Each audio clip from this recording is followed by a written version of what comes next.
எனக்கு இன்னைக்கு நாளே சரியா போகல. எல்லாமே ஃபெயிலியரா இருக்கு. எனக்கு இப்ப நேரமே சரியில்ல. இந்த மாதிரியான வைப்ரேஷன்ஸ மாத்துறதுக்கான ஈஸி டெக்னிக்ஸ் நான் இதில சொல்லப் போறேன். நம்பர் கோட்ஸ் யூஸ் பண்ணி நம்ம இந்த ஃப்ரீக்வன்சிஸ மாத்திக்க முடியும். ஒவ்வொரு நம்பருக்குமே ஒரு வைப்ரேஷன் இருக்கு. டேட் ஆஃப் பர்த் ஒவ்வொருத்தருடைய டேட் ஆஃப் பர்த்துக்கும் ஒரு வைப்ரேஷன் இருக்கு.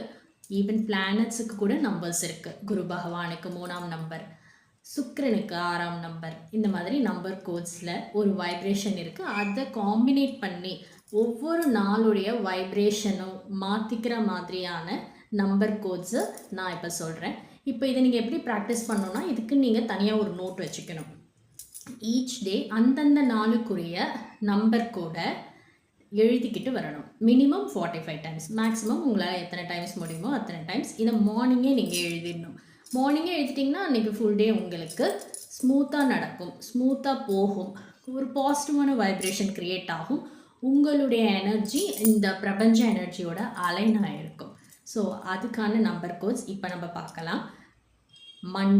மண்டேக்கான நம்பர் 47. எப்போவுமே நம்பர் கோட்ஸை 47 அப்படி சேர்த்து சொல்ல வேண்டாம். 47 எழுதும்போது மனசுக்குள்ளே சொல்லிக்கிட்டே எழுதுங்க.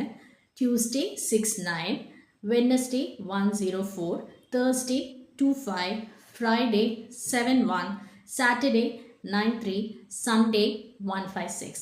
ப்ராக்டிஸ் பண்ணுங்கள். டே சக்ஸஸ்ஃபுல்லாகவும் சூப்பராகவும் ஸ்மூத்தாகவும் இருக்கும். தேங்க்யூ.